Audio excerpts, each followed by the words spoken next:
No. Okay. This is also an I am poem, and it's the abridged version, which usually means shorter, but it's not shorter. It's also kind of long.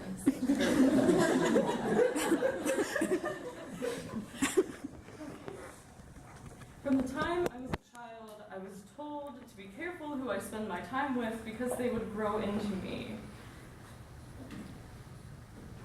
I would grow into this.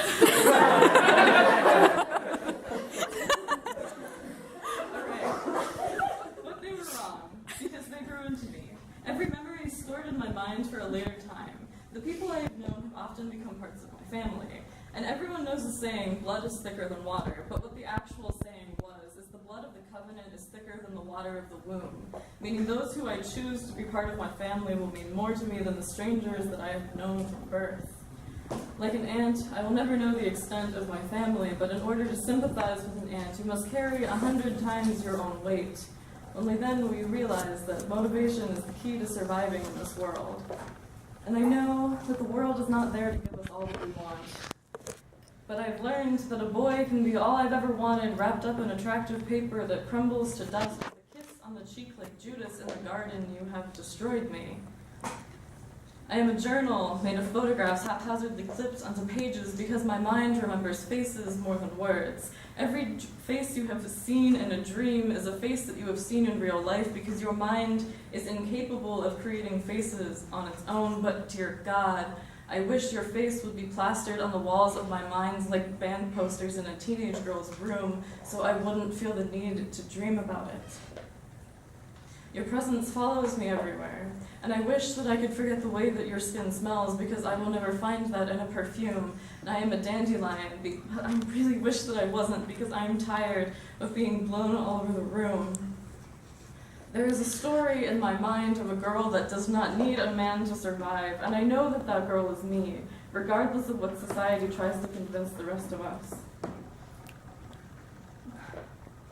I am not an outcast for once in my life, but you have cast me out of my body and into a sea of wondering if things will ever be the same again. And my boat has been rocking since 2:45 this morning, but my stomach does not wish to lose its contents because it is the only thing that it can claim to own. I am only 18, and I know that I'm in for a world of heartbreak, but I don't believe that love is a product merely of age. Sometimes I think that I feel things too strongly, but my nervous system is overactive, much like my heart, and I hope that when I die, they will not say that she was too sensitive, but rather that her heart was too big to love less than everyone at a time. I tell my friends that I love them because I want them to remember that someone actually does. Because when I was depressed, I refused to believe that anyone could actually love me. When I told you that, we were sitting in my car eating ice cream, and you told me that you loved me even then, and I believed you. And that hurt, because you were too sweet. But you tried to convince me that your expiration date was too near, and you didn't want me to get attached. But I know that the only food that doesn't expire is honey, which is why I replaced your name with the only thing that I knew would last forever. And yeah, it's really stupid that I was that in love with you, but I still see the fingerprints you left on me that night that we looked up at the stars 3 hours after my curfew. And yeah, it's stupid that I've accepted that you aren't coming back this time. But I still cry every time I think about it, because you were 5 years of my past and every year of my future, even though I had no reason to believe that you would actually stay. I am ridiculously over-trusting. But when you told me that you loved me just as long, I believed you, even though you never did anything about it. But I thought that that was because I was off getting my heart broken and you were off breaking your own. The night I gave you everything I could give, I said that I wanted to give you the world because you deserve it. And now I know that that's not true. I want to give you more than the world. Because while I believe that people are inherently good, you believe that there is nothing more to want than love. But I gave you that. I haven't taken it away. I haven't spoken to you for a really long time, but every time I say your name, it feels weird because your face isn't matched with it.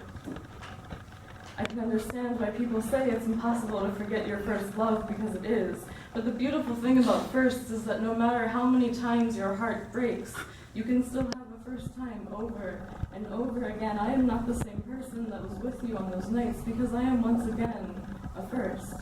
I am a draft, not even remotely close to being done, but I can still remember the first person that I was. Some drafts of me have red lines run through them and circles around things that worked, little notes run off the side of my pages that say, good job, and could be stronger, and maybe write that paragraph again, so I will. I will rewrite myself over and over until I get as close to being truly myself as I can. But the thing about writing is that you're never really done. I am a draft, which means a work in progress. I am not defined by other people, but I am my own storyteller, and every paragraph that falls from my lips drips the honey of your name because you created a new me. While that me is gone, she's not gone entirely.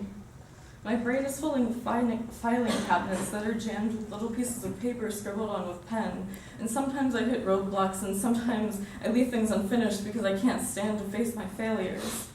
I am imperfect and a mess. I am broken and hollow. I am all over the floor.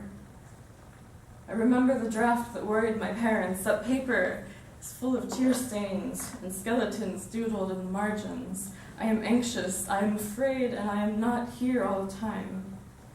The only way I could return to my life is through a God-given right and the medication that keeps me up when it's supposed to make me sleep at night. I am a Christian and a sinner, but I'm set free. I'm a feminist because I do not believe that I should be afraid for my life when I tell him, no, I do not want to have sex with you. I am a lover of more than one kind. You told me that you were depressed and I believed you. But when I left because you were destroying my life, you said I thought you, of all people, would understand. And darling, that is the worst thing you could have said. I'm not going to fall into your trap again. Because the only way you get better is to stop asking for sympathy. I am not a rebound. I will not let you fuck him because you think he's attractive and you can't make up your own damn mind. I am in love, no longer innocent. I am yours in any way you wish to take me. I gave you this because I wanted to know my first love would be from someone who actually loved me. I was afraid that what happened before would happen again, and I don't think I could avoid swallowing the pills this time. You knew my past and my pain, and you loved me enough to rewrite it, and I can't thank you enough, except to give you all that I am. But when you came to visit, you brought the one who you love more, and yes, I reacted badly because I am addicted to you. I am jealous and bitter, but I'm getting better.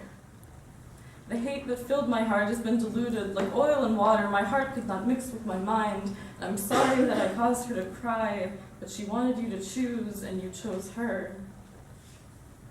I am upset and hurt, but I am happy for once in my life. I am my own person, and realizing that what was drilled into me when I was a child is not true, because you do not need to be helpless to be in love.